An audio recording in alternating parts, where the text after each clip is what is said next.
and therefore our people been continuously being injured. And of course, this is back to the issue of my concern with people who have this knowledge. Get out in the field, get your hands dirty, take off them royal clothes, and start liberating your people. Like Noble Drew Ali said, with all these sheiks and sheikesses and grand sheiks, he says, the hedges and the highways, which means take it to the people. You know, excuse me. Go ahead, Dr. Nayyib. Well, so I need you to weigh in on this because there's a comment here. T is not a more, B either. So, you know, wait a minute, let me finish before you say it. T is not a more, B either. So I'm thinking that it is like double teaming against the Moors. Look at what's happening. And then the other follow-up is that this individual says, my reading as well, Taj confuses on this.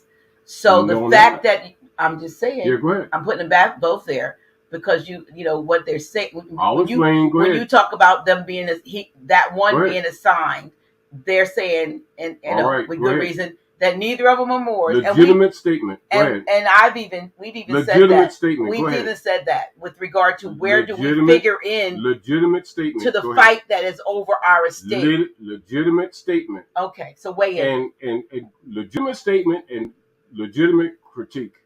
Okay. Now you got to look at what you call political chess.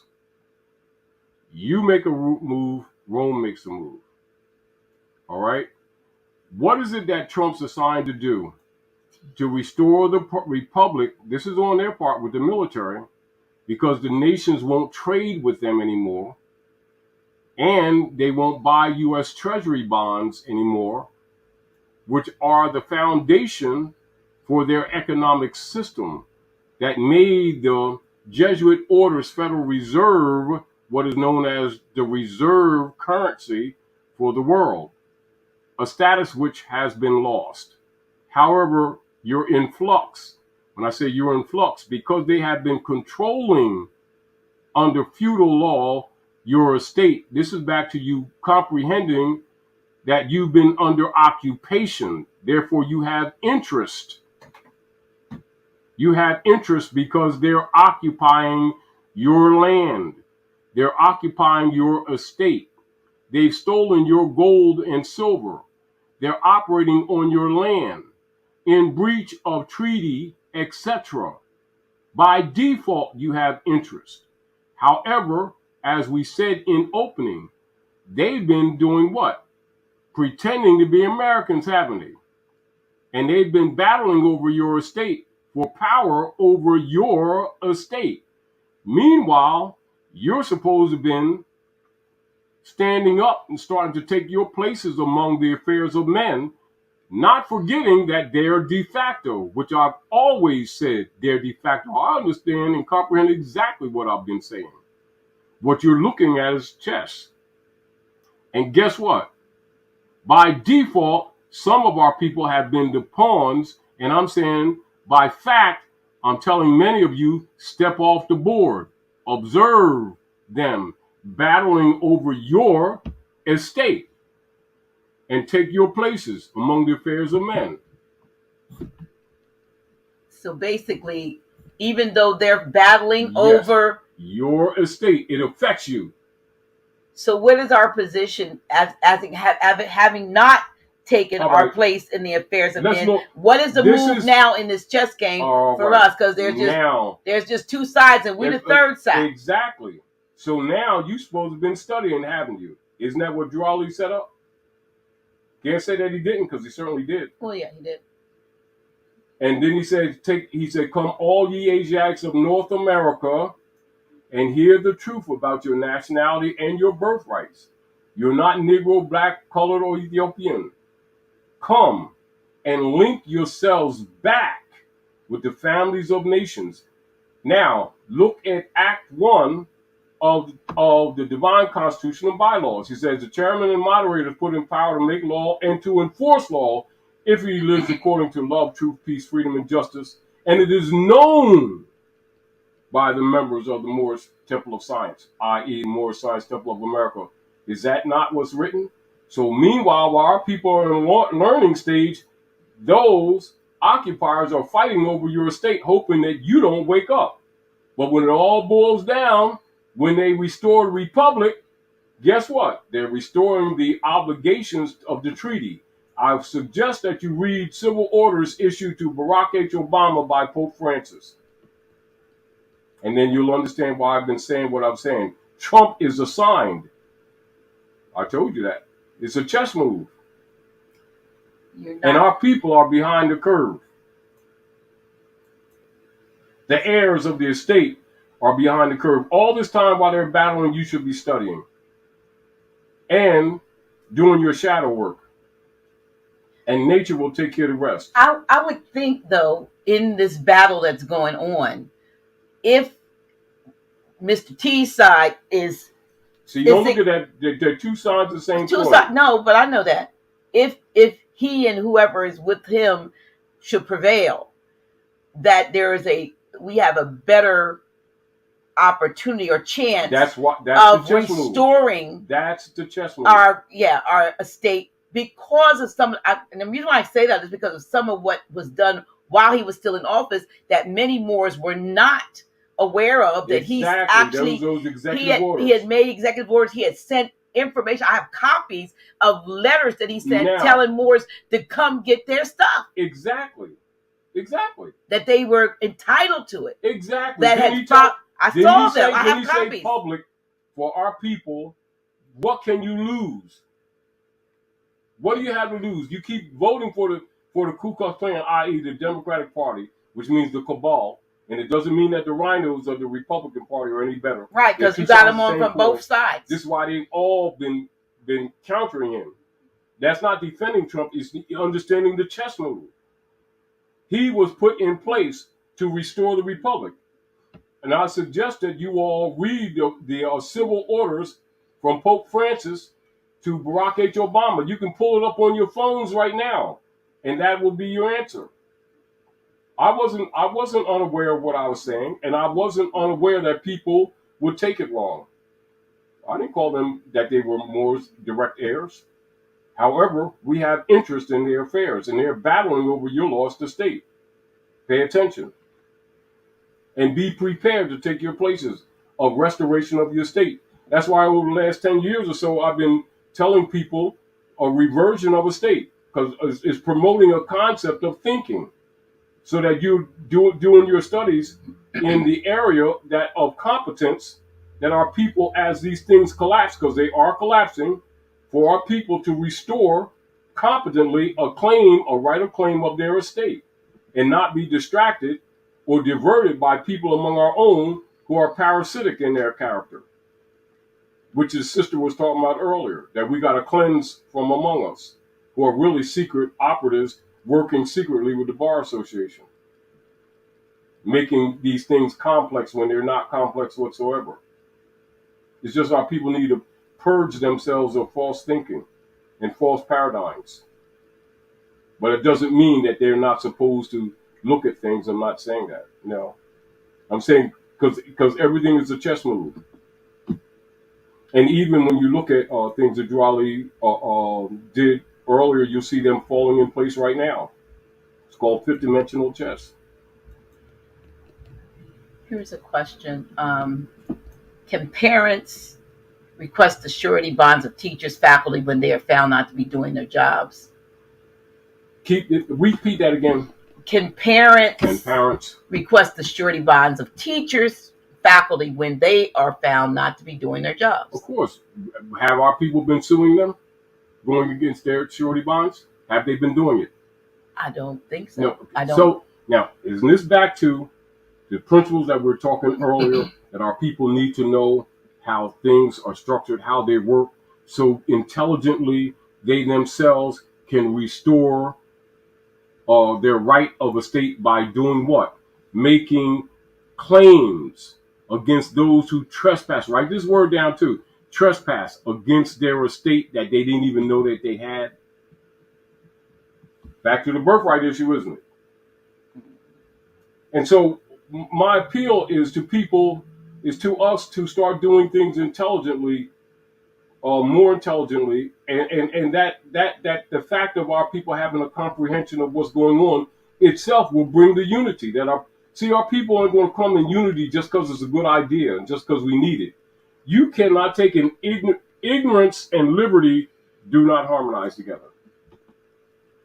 You know how they say when they make up these artificial figures in history, like Harriet Tubman and others, give our people illusionary works about liberty and stuff like that, to actually divert our people from recognizing that they're really the heirs of the land. They make them think they're running around the land from Europeans who are the Americans type concept, which is totally fraud. And then once they understand this, their state, their whole paradigm will change, their frame of mind will change, their frame of reference will change, and their actions in the process will change. All of these are chess moves. They're doing chess moves to try to keep themselves in power, still pretending that they're government. And what you'll understand when you go into this is why we also tell people to read House Joint Resolution 192, because you'll find out that all the offices of the United States have been dissolved. So all these people claiming these offices are fronting. This is why I keep reminding people that make sure that you comprehend what de facto means when we're saying it to you. But because our people are behind the 8 ball, which means they have not been studying, and people who should have been teaching them been playing leader guy games with them rather than telling them the truth. And then they keep going to these de facto agencies seeking remedies that they're not going to get. And then giving them data to be used against you. This question from Jakari Bay. Why hasn't anything publicly changed yet 8 years later since the letter from Pope Francis to Obama? A lot has changed. Is that all on Trump? Really, a lot has changed. Trump, keep in mind, Trump is a sign. He's a symbol. If you listen to Trump, his diction in relationship to the corruption, right? In truth, it's average. Yet the activities are more complex.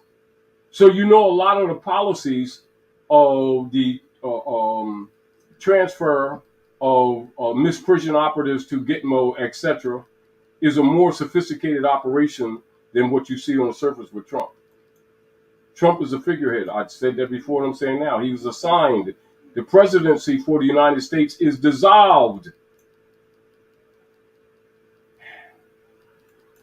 Okay. Can you briefly explain the gold tassels around the U.S. maritime banner flag? You already know that law of the seas, admiralty law, piracy, booty, and prize, which is what's been taking place, and the people have been the booty and prize. And this consciousness is to get you in your own consciousness out of that jurisdiction. Stop consenting. How do you stop consenting? By enforcing the Constitution, like Durali said. In the process, you're enforcing the treaties, and you're enforcing the proper jurisdiction of what you call diversity, i.e., all treaties in force, etc. And this is back to lesson book 14 and 14A1 that we've been promoting since 92 area. My understanding is that the laws being followed in the U.S. are based upon natural law. I know nationality is important, but how is nationality in alignment with natural law? Because it's nature's law. Nature's God, nature's law that you see noted in the unanimous Declaration of Independence, which is adopted from Fatwa or Muslim law, which Obama mentioned when he went to Egypt. See, it's not that these things haven't been said. It's apparent that people aren't emphasizing it. Are we clear? Mm-hmm. And I'm saying that not to defend anybody's position. I'm arguing that a lot of these things have been exposed to the people, and people who should be emphasizing it are not emphasizing it. Same with the rights of indigenous people. Even when you deal with Act 1, Part 6, relative to them stealing people's children. And they have no lawful right to do that, but yet the people aren't going after their bonds, are they?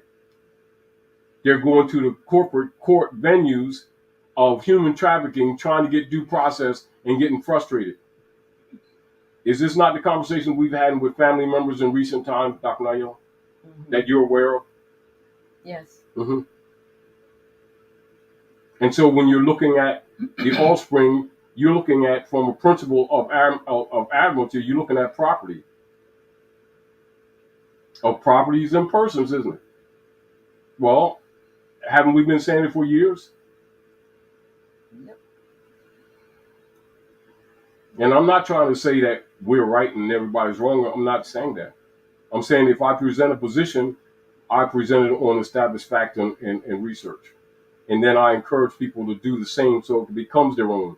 Don't look at following what I say. Don't look at it from that perspective. Because I don't promote that paradigm. I promote the liberation, that it becomes your own. I promote that if we're going to be in unity and harmony, that this follow the leader guy paradigm of the Piscean age is over. It's sort of like Drew Ali said.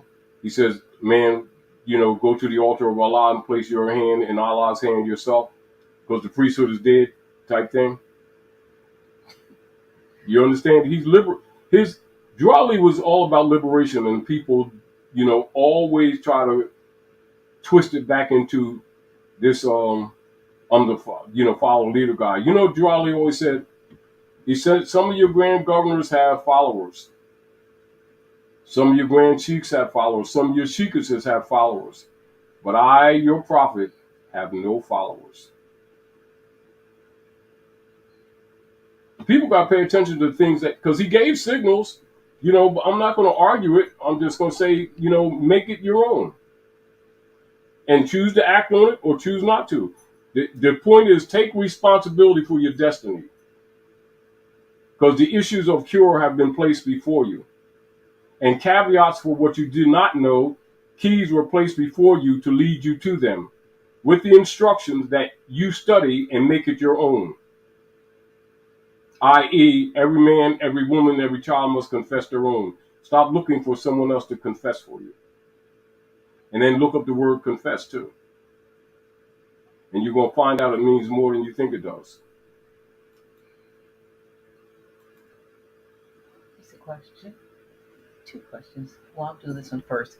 From Christian Gogan. Why does the Pope kiss the feet of, it says, Black Moor ritualistically to commemorate the creation of their people? Because you already know, they all know who is the real fathers and mothers of civilization.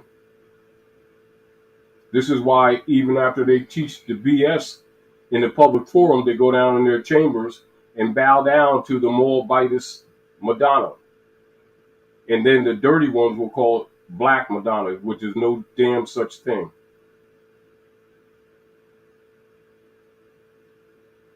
Okay.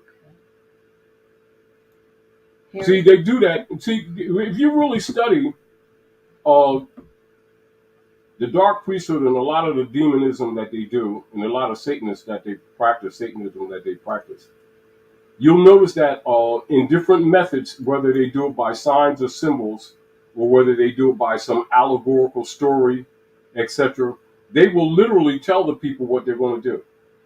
Or they'll tell them the truth even if it's coded.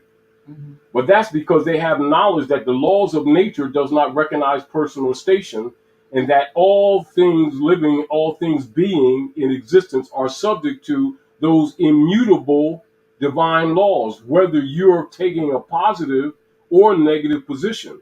Therefore, for protection, or what you call karmic reduced response, this is why they focus on deception and fraud in order to get us to agree to fraud and commit violations, and then they, like a jackal, comes and devours the corruption that we agree to, etc. This is why people who really comprehend this thing, even though it's kind of rough on us, will say that people are slaves by consent.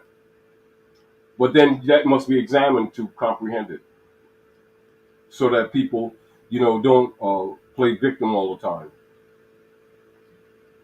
This question, okay. Because we've been trained to play victim. And this is all that mentality is also designed for us to give up our power and think that we are powerless against this stuff, when that's not true. Here's a question from I'm stuck. It's not letting me go over there. And that's something. Stop. Okay. Sadiq Hog L says, "You know all this, brother Taj Tariq Bey. Why aren't you?" No. Let me finish. You know all this, brother Taj Tariq Bey. Why aren't you teaching this in the Moorish Science Temple of America? You go to the Moorish Science Temple of America, that is what you call an outreach arm. And when I'm in the temple, like they say in Asbury Park, as an example, or even in the temple that was set up here in Delaware, Republic Territory, I taught these things. But I also, from experience, have recognized that in some of the temples, because of the infiltration, this information would not be allowed. This has much to do with the history of why I founded the Roundtable in 1982, and also why I'm here at the House of Reawakening Mind, where I'm not censored. And with that as a note, I would suggest they do the research and read the letter from Prophet Novadralis himself, referring to the infiltration and then trying to take over the movement and trying to disqualify him. It's documented.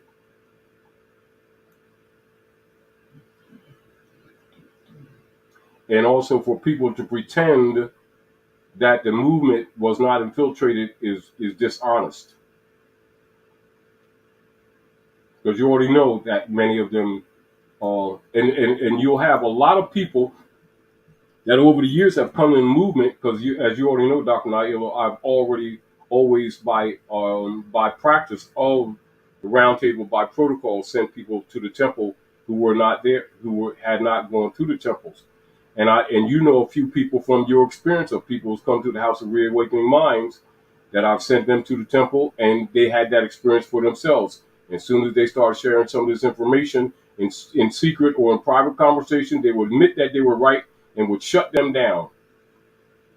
Right. But you know that all temples are not like that. I didn't say all temples. I know that. I mean, you and I have had this discussion. Now, here we go again. No, we're not having. Not for you. I'm talking about for people in general who make those kind of statements without research. Right. You and I have had, I'm going to publicly say this, we've had major discussions with regard to temple. In our evolution in studies. Right. And I personally told you and others that I would never, about your experience. No, I would never join a temple because of what I'd seen. However, from experience, but then you have some that are enforcing the law. Then Drali said, the time is going to come. He says, the time is going to come when more is going to come into the movement with their eyes wide open and will enforce my law. Why would he say that?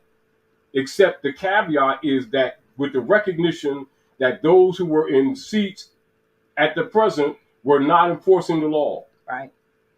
Isn't that quite obvious? Mm-hmm. When you do the research into the FBI papers, FBI documents, infiltration into the Moorish movement, and also in the congressional records, when you do the research into the history of American religions, you'll see a lot of organizations that have been claiming nation of this and nation of that were breakoffs from the Moorish movement due to infiltration, but that's not known openly to the public, is it?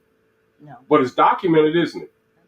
So when you find these things out for yourself, it's another frame of mind than you have than someone just telling you these things, isn't it? When you start walking the walk yourself, isn't it? Right.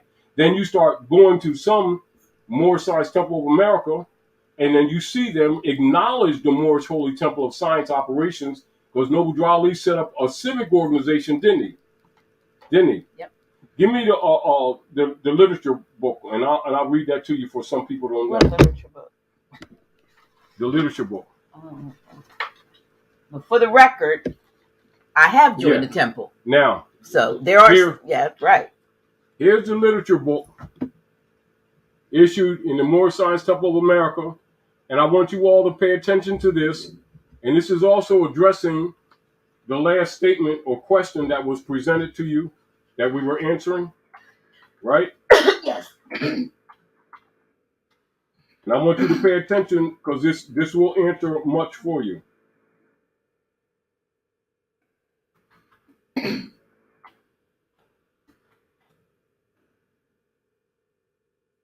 Moorish leaders' historical message to America. And I'm going to read all, and it'll also give you reference points for research. So be patient. It's not too long. It's only a couple pages. However, it's important for anybody who has questions about the Moorish movement. Very important. In connection, this is Moorish leaders' historical message to America. Noble Drew Ali.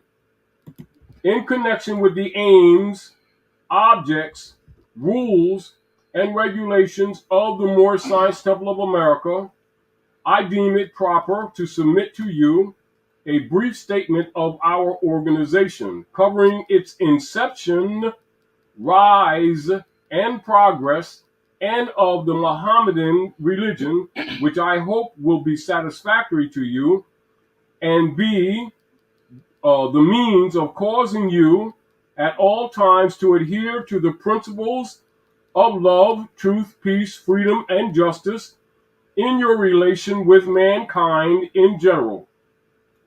I further most anxiously hope this brief statement will help you to more clearly see the duty and wisdom of all times upholding those fundamental principles which are desired for our civilization, for our posterity, and as obedience to law, respect and loyalty to government, tolerance, and unity. We organized as the Moorish Temple of Science in the year 1925 and were legally incorporated as a civic organization under the laws of the state of Illinois on November 29th of 1926. The name Moorish Science Temple was changed to the Moorish Temple of Science was changed to the Moorish Science Temple of America, May 1928, in accordance with the legal requirements of the Secretary of State, etc. Of Illinois, pardon me.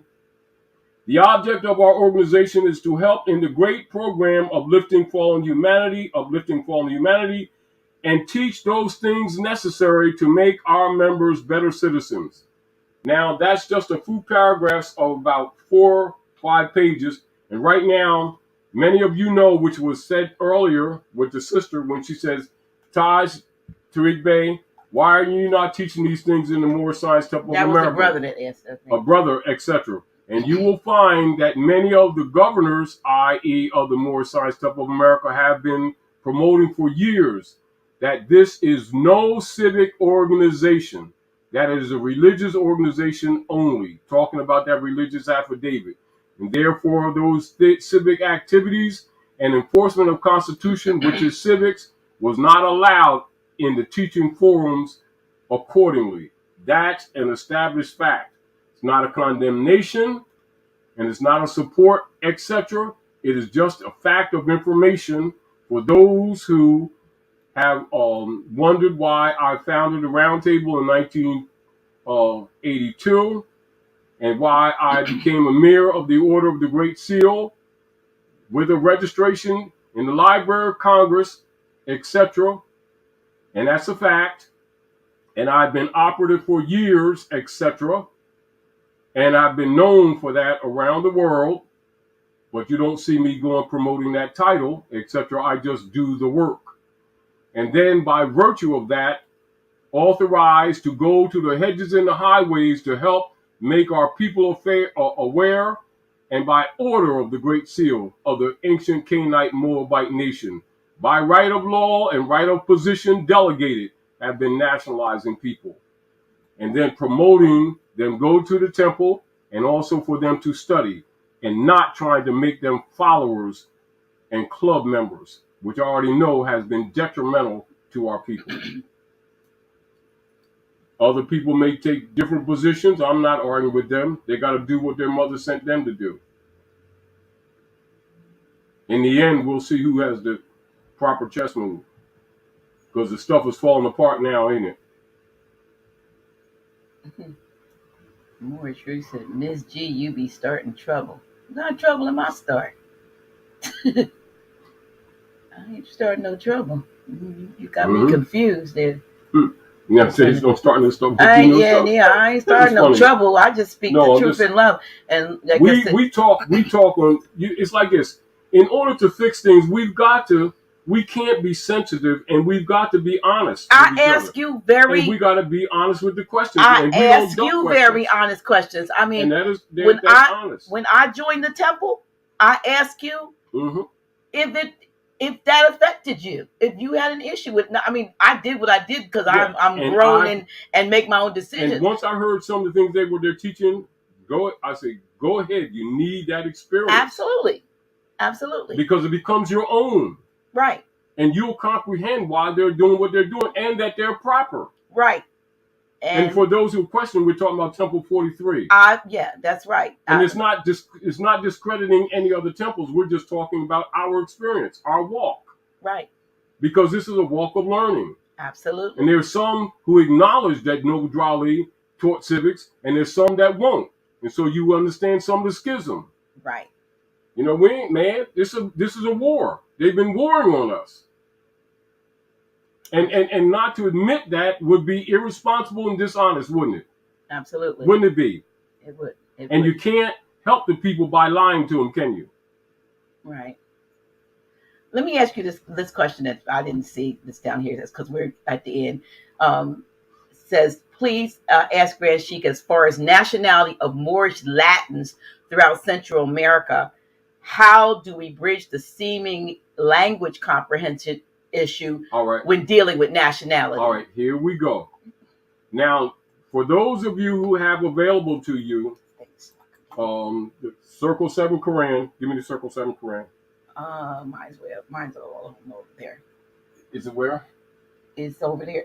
They were in that. See that thing with the lines around? I mean, see the book with the rings? It's in that envelope. All of them were over there. So when I do study, see that thing right there? Oh, yes. The envelope, they're inside. Excuse me, just a minute. I'm sorry. They do a pilot check. I can't figure out where this is to get out of here. You see them in there? Yeah, they're in that envelope. Now, I want to read from the Circle 7 Quran and give you some sound social political concepts.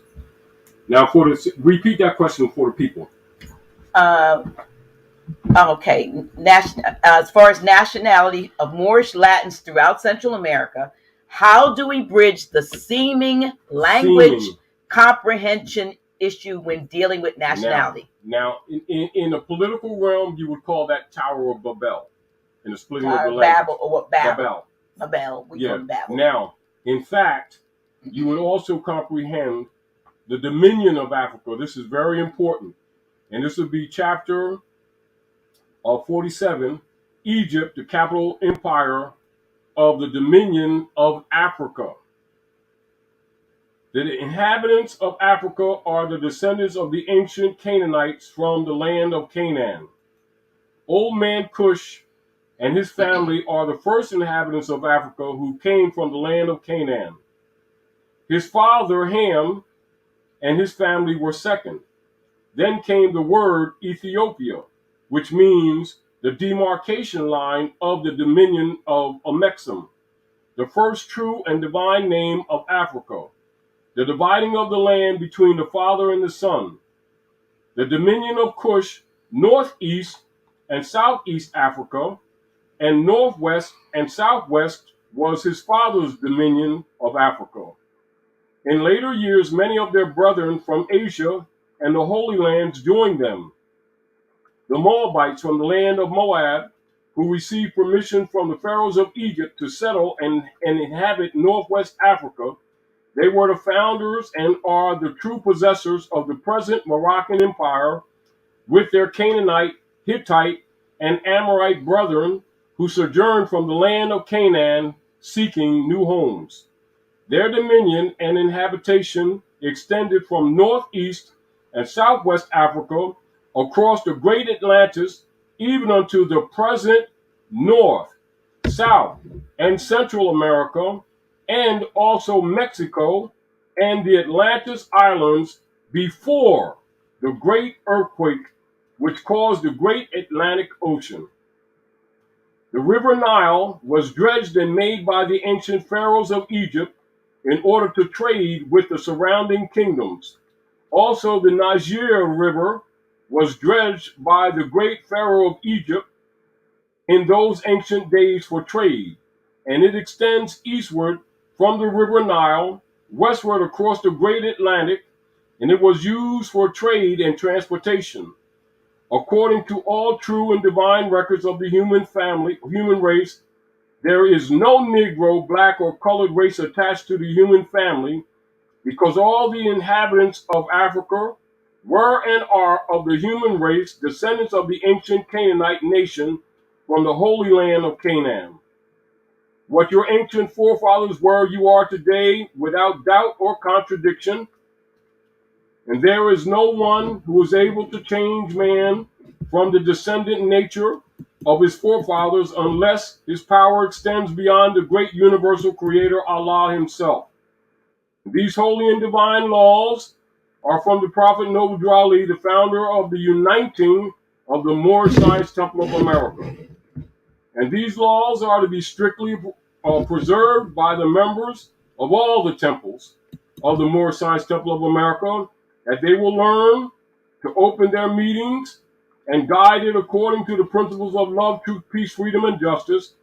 And every subordinate temple of the Grand Major Temple is to form under the covenant of love, truth, peace, freedom, and justice, and to create their own laws and customs in conjunction with the laws of the Holy Prophet and the Grand Temple.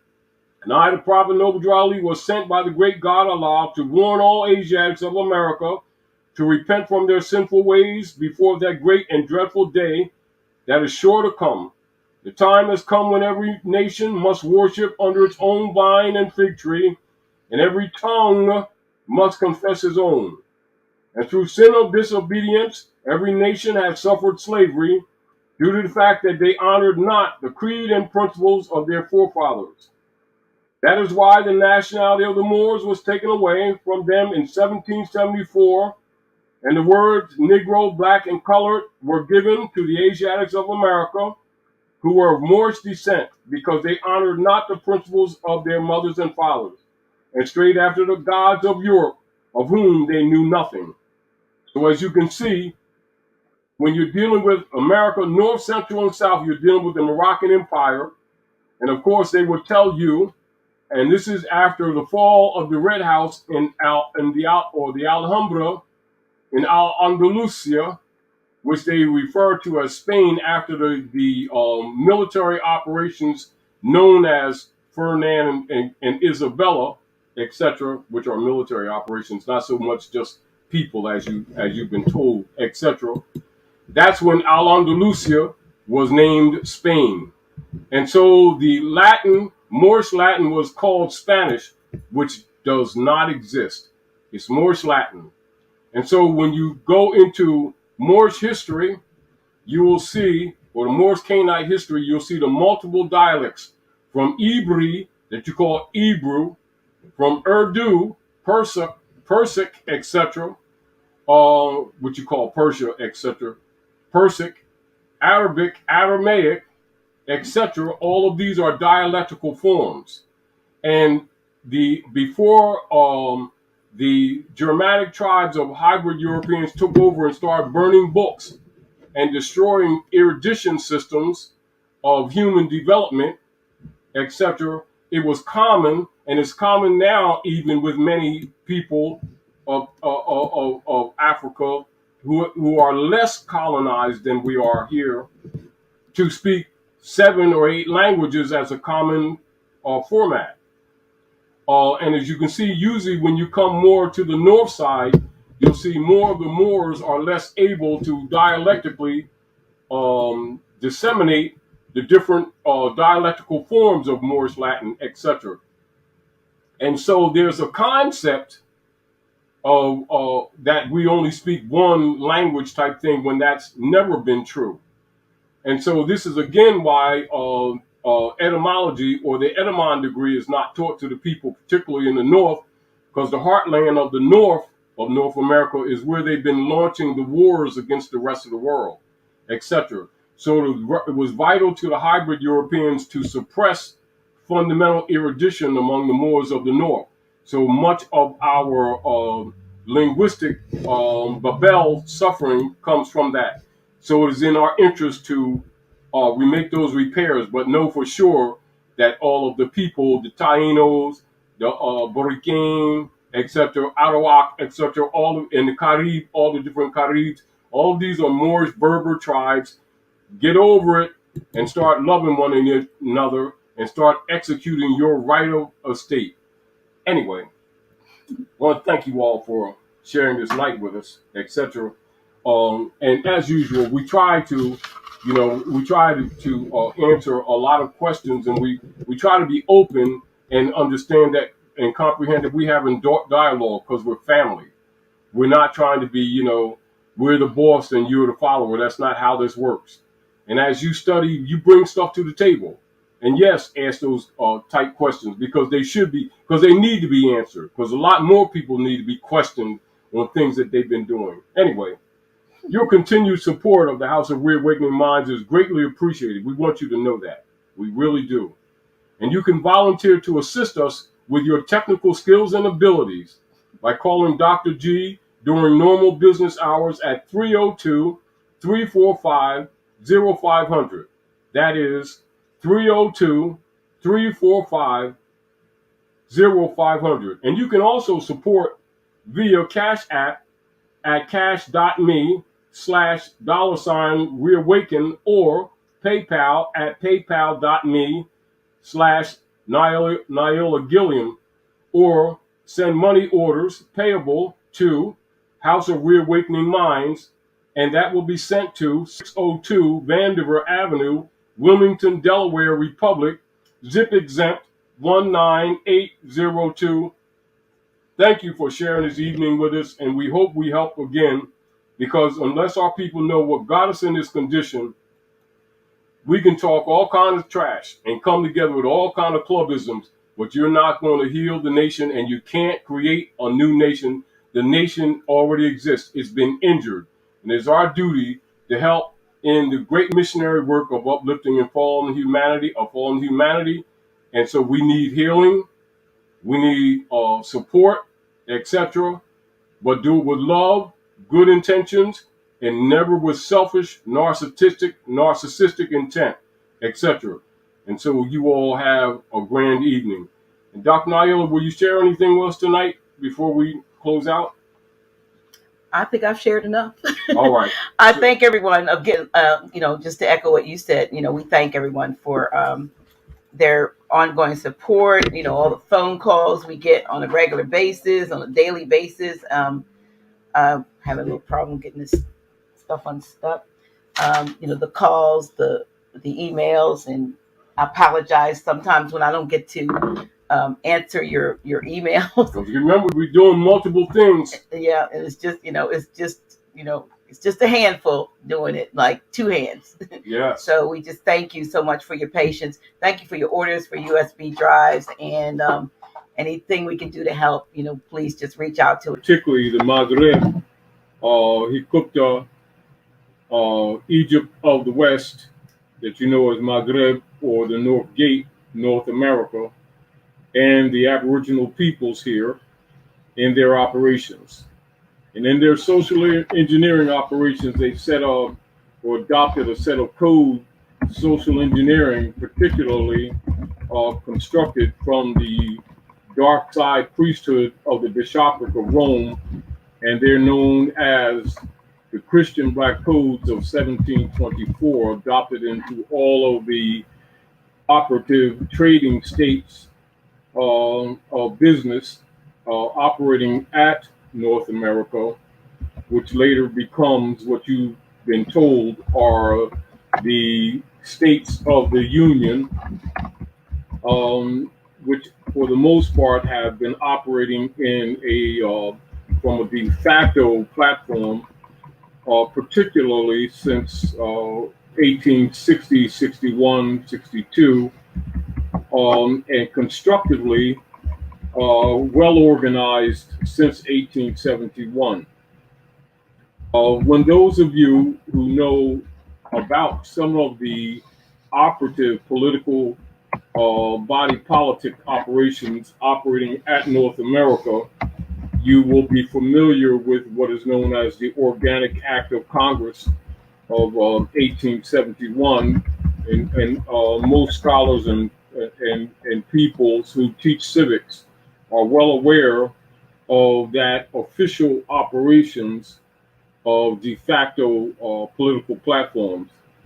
Now, operatively, in order to write themselves into the history of the Asiatics here at the North Gate, many among the hybrid Europeans, coming from most of what they would call the dross class, coming from the Iberian Peninsula that you know as Europe today, etc. And thereafter, particularly after the 1800s, but much of the battles that have taken place on the land since the 1700s, etc., has been in the what you would call stage by stage eventual overthrow of the Moorish Empire at the Maghreb or the Western Hemisphere, generally referred to in history books as the colonization of North America. That's the cover for the colonization and the conquest of the Maghreb, or what is known as the Red House, also referred to as Casablanca, also referred to as Humpty Dumpty.